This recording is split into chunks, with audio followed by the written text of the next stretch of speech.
When Thomas got to the washdown, James was already there. "I'm going to be the shiniest at the inspection," James sniffed.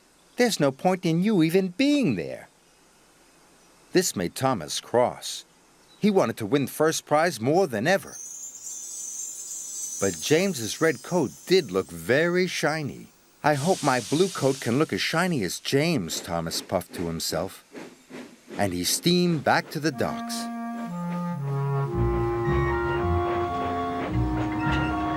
Percy and Thomas shunted the quarry freight cars into place. When they had finished, Percy was dirty, and Thomas was dirtier than ever. So they raced to the washdown as fast as they could. This time, Gordon was there. "All done," Gordon puffed proudly. Thomas thought Gordon looked splendid. Then James and Emily pulled into the station. They looked splendid too. Emily's wheels looked shinier than ever, and James's red paint sparkled in the sun. Now Thomas was worried. "There's no point in going to the inspection," Thomas puffed sadly. "We'll never win." "Of course we can win," Percy puffed. "We just need a good clean." Percy and Thomas were covered in soap suds. They were scoured and scrubbed and brushed and buffed. Percy loved being washed, but now Thomas was sad. He thought he would never look as grand as the other engines.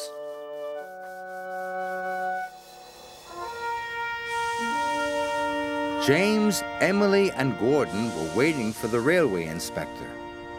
"The sunlight here makes my dome sparkle," Gordon puffed proudly. "It makes my red paint look shinier than ever," said James. "And my wheels glimmer," Emily added. The engines tried to find the sunniest spot in the coal yard. So James backed up. Suddenly he bumped into a freight car. The freight car rolled into a lever, and then there was a whooshing sound. "Oh no!" James puffed. Coal poured out everywhere. It poured onto the tracks and all over Gordon, James, and Emily. They weren't gleaming and shiny anymore. Sir Topham Hatt and the railway inspector arrived. "These engines are filthy," the railway inspector said crossly. "I've never seen so much coal dust." Just then, Gordon blew to clean his funnel.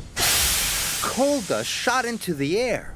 It covered Sir Topham Hatt and the railway inspector. "Sorry," coughed Gordon. At last, Thomas and Percy arrived.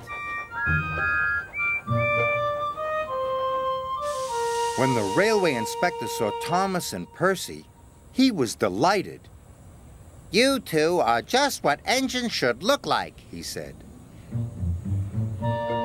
Thomas and Percy won first prize.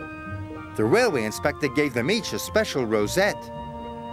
Thomas and Percy beamed with pride. "I'm glad you made me come to the inspection," puffed Thomas. "It's just like you said," puffed Percy. "A really useful engine can look as grand as any engine."